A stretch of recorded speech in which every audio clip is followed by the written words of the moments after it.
Дараагийн мэдээг та бүхэн хүргэж байна. Тэгэхээр өнөөдөр улсын хурлын Бацаандан гишүүд тэргүүтээ нэр бүхий гишүүд бол тэтгэвэр тэтгэмжийг нэмэгдүүлэх тухай асуудлыг бол хөндөж ярьж байна. Тэгэхээр хамгийн гол өнгөрсөн хугацаанд бол манай ахмадууд маань одоо тэтгэвэр тэтгэмжинд хүрэлцээгүй инфляц өссөн, долларын ам долларын ханш өссөнтэй холбогдуулан худалдаж авах одоо чадамж нь буурсан талаар бол улсын хурлын нэр бүхий гишүүд бол бас тодтогч хэлж байгаа юм. Үнэхээр одоо амьдрал бас ийм байдал ажиглагдаж байгаа нь бол мэдрэгдэж байгаа. За ахмадууд маань өнөөдөр 10,000 төгрөгөөр сүү талах гэдэг өөрсдийн хэрэгцээтэй бүтээгдэхүүнээ авдаг байсан бол одоо 10,000 төгрөгөөр өөрсдөө урд нь авч ирсэн тэр одоо бүтээгдэхүүн тэр бараа бүтээгдэхүүнийг авч чадхаа байчихсан байгаа юм а.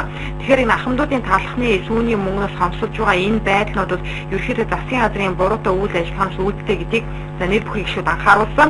За ингийн тийм учраас одоо 2015 оны төсөв намрын чуулганаар хилцэгдэх ёстой. За энэ төсөв дээр бол ахмадуудын тэтгэвэр тэтгэмжийг нэмэгдүүлэх тодорхой хэмжээний хөрөнгийг суулгаж өгөх ёстой гэсэн шаардлагыг Бацаандан нэрвүүтэй гишүүд бол хүргэж байна.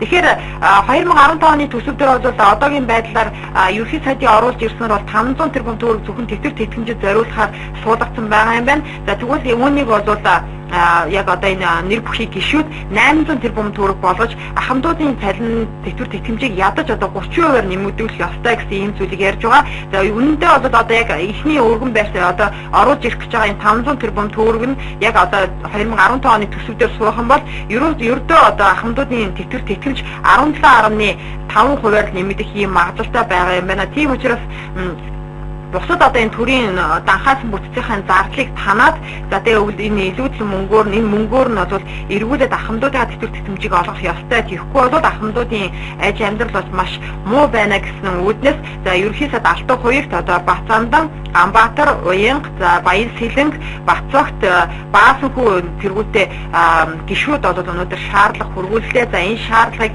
ерөнхий сайд хүлээн аваад ямар нэгэн хариу өгөх ёстой байна. Хэрвээ өгөөгүй тохиолдолд бас дахиад цаашаага өөр маягаар хуулийн дагуу тэмцэнэ гэсэн ийм зүйлийг ярьж байгаа юм а. Өнөөдөр ахмадын баяр болж байгаа ахмадууд маань бол бас ингээд тэтгэвэр тэтгэмжиндээ баригдаад яаж олигтой баярлж чадсангүй. За өнөөдөр тэтгэвэр тэтгэмж нэмэгдэхгүй байгаа энэ үүднээс болж одоо олон одоо ахмадуудыг бид нар гомдоож байна. Тэгэхээр энэ хүмүүс маань өөрсдөө Монгол улсад өмнө нь өөрсдөө хийх ёстой зүйлийг хийчихсэн тэгсэн мөртөө төрөөс халамж авах одоо насын эцэст авах ёстой энэ халамжаа авч чадахгүй байгаа нь тун харамсалтай гэсэн зүйлүүдийг бол хөндөж ярьсан юм а. За мөн Баян Сэлэнг гишүүн бас нэг зүйлийг дуурсан. Тэгэхээр ахмадууд бол тэтгэврийн зээлийг бол авдаг. За тэтгэврийн зээлийг арай ядан банкн дээр очирч чад олон материал бүрдүүлж за арай гэж авдаг. За нэг зээл авсныхаа дараа бол тэрийг одоо 17% хүүтэйгээр эргүүлэн бол төлдөг байгаа. За гэтэл энэ хүмүүс маань өнөөдөр ийм бага хэмжээний зээл авч өндөр хүүтэй эргүүлээд банкнда төлдгөө. Тэгээд бүтэн жилийн хугацаанд зээл авсан хөгшчүүл өөр хүүхдээ одоо тийжээхэнд бол эсвэл бол нэг ачаахан сургалтын төлбөрийг төлөхийн тулд ингээд зээл авдаг эргүүлээд энийг бол төлж чадахгүй байдлаас үүдэж бол үргэлжийн одоо хохиролтой мас сэтгэл санааны дарамттай үүддэг. Тийм учраас ахмадуудын энэ өгч байгаа зээлийг одоо нэг удаа хүчингүүд тооцож нэг удаа цайруулаад энэ зээлүүдийг бол бас эргүүлээд төлөлтгүй болох ийм боломжтой юм а гэдэг хэлсэн. За гэтэл яг энэ боломж нь бүрдлээ гэхэд өнөөдөр банкуд бол ийм байдлаар зээлийг төлөхгүй өөрсдөө хүүг авах талаараа ярина. За үүнийг одоо ямар төсвөөс санхүүжүүлэх вэ гэдэг асуултанд Баян Сэлэнг гишүүн хариулахдаа засгийн газрын нөөц хөрөнгө гэж байдаг. За энэ хөрөнгөөс одоо ахмадуудтай одоо энэ тэтгэврийн зээлийн одоо төлөөд нэг удаа цагаатахад болохгүй зүйл байхгүй гэсэн ийм зүйлийг ярьж ирсэн юм а. Өнөөдөр яалтчгүй ахмадуудаа бид нар бол иргэн бас харж хандах ёстой.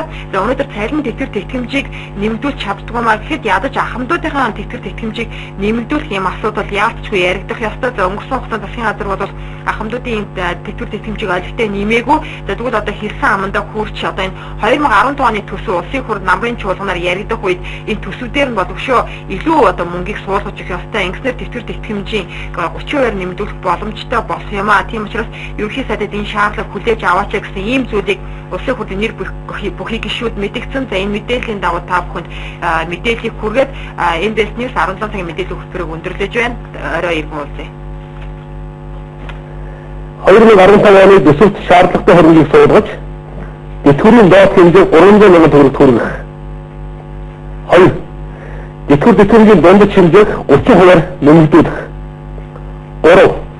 1995 оноос өмнө тэтгэвэр гарсан хүмүүсийн тэтгэврийн дөрөв нэг яралтай арилгахыг шаардаж байна гэсэн энэ шаардлагыг улсын хурлын гишүүн Бацаандан Амбатар боловчдын даваасруу гэсэн ийм гишүүд Мумбасан хүн гишүүд бас нэгдэж байгаа гэсэн ийм гишүүдээс ерөнхий 5-6 гишүүнээс мөн Батлах гишүүд бас дэмжиж байгаа гэсэн байгаа. Ерөнхий сайд түргүүлж байгаа. Үнэхээр Ахмадуудтай уулзаж хороо хорноор хөдөө орнотгаар явж байхад ганцхан зүйлийг хэлж байна.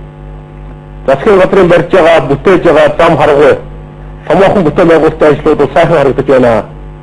Гэхдээ энэ нь иргэдийн амьдралд наалдахгүй байна.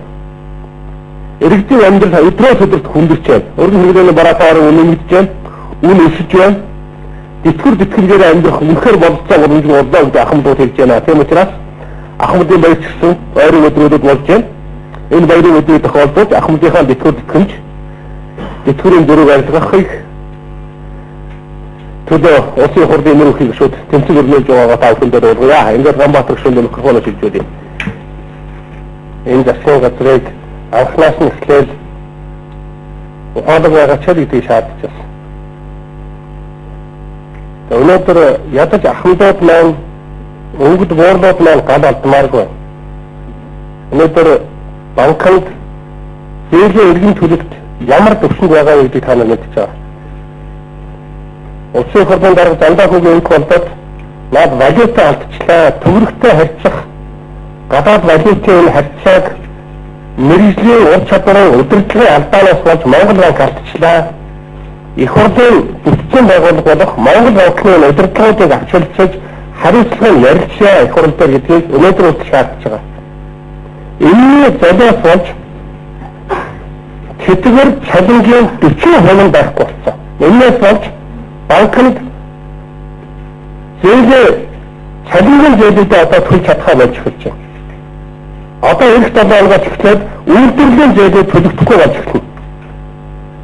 Энэ байдлаас болж ард иргэд хохирж байгаа. Ингээд засгийн газрын Монгол банкны арчаагүй байдлаас болж энэ асуудлыг цаг алдахгүй улсын хурл дээр авч хэлцэхгүй байдлаас болж ихний ээлжинд ядаж тэтгэврийнхээ хохирох ёсгүй. Бид тэтгэврийг мөн гэж хэлэхээс илүүтэйгээр Ахмад буурлуудын тэтгэврийг өнгөрсөн жилийн мөн нөх нь одоо өнөөдрийнхтэй адилхан өнгөрсөн жилийн эдийтэй адилхан худалдаа авах чадварыг хадгалж өгөөч гэж хэлж байгаа. Шийдвэр гаргагчдын буруутай үйл ажиллагаанаас болж өнөөдөр тэтгэврийн хэмжээ өнгөрсөн жилийн 250,000 төгрөгийн тэтгэвэр өнөөдрийн 170,000 төгрөг болчиход байна.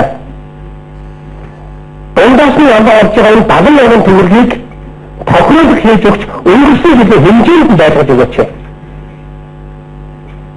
Ерөнхий сайдын улсын хурлын даргын энэ одоо улс төрчдийн буруугаас болж ядаж тэтгэврийнх нь хохирох ёсгүй.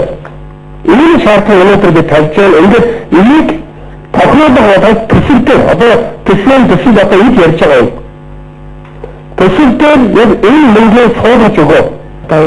Маш их яриад байгаа зүйл бол энэ чөлөөт хамгаалалтын холбооноос одоо тэтгэврийн зээлийг хамтын тэтгэврийн зээлийг одоо тэглэх талаар яригдсан шүү дээ. Би одоо хойдоос дэмжиж байгаа. Өөрөөр хэлбэл өнөөдөр цалин тэтгэврээ одоо үнээр нэмж чадахгүй хамгаалах тэтгэврийг үнэндээ худалдаа авах чадварыг хүргэж чадахгүй бол ядаж энэ одоо насаараа тэтгэврт болсон нийгмийн даатгалын шимтгэл болсон тэрний эргээд болсон төсөв тэр үднээс тэр хамгаалтыг жилдээ ганцхан удаа 6-аас 12 сар тийм ээ тэтгэврийн зээл авах гэдэг тэр боломжоор нь хангаж өгөөч. Энэ 6-аас 12 сарын тэтгэврийн зээл нь 15-аас 18% хүүтэйгээр өнөөдөр явж байгаа. Тэр хүмүүс чинь улс их орондоо хийсэн. Тэ өнөөдөр гавьяаныхаа амралт нэртэй хэдэн төгрөг аваад сууж байгаа энэ хүмүүстэй яагаад нэг ганц төлөөнөөс спортын нэрснийх нь мөнгөний одоо зээлгүйгээр хүүгүйгээр өчөж болтгоо. Энэ арбитрийнхаа олгын нэмэлт салбар анхаарч ажиллаж энэ их хурл гэж ийм зүйлийг одоо ярьж байгаа байхгүй. Тэгэхээр бид нэр энэ өнгөрсөн 2 жилийн хугацаанд засгийн газрын хийж байгаа бүтээн байгуулалт бүх юмнууд дээр дэмжлэг үзүүлж ажилласан. Энэ өлгсөн 2 жил дээр арбитрийнхаа олгын нэмэлт салбар бол шаардлага шахалтыг одоо үзүүлж ажилланаа. Энэ хүрээндээ хийж байгаа ажлуудын нэг гэж ингэж ойлгох хэрэгтэй. Тэгэхээр яаж хэрэгжүүлэх арга замыг бол засгийн газар олох ёстой. Бид нэр эндээс за энэ ахмадынхаа тэтгэврийг нэмэгдүүл, цалингаа нэмэгдүүл гэдэг ийм шаардлагыг тавьж шахаж ажиллана гэж ингэж бодож байгаа.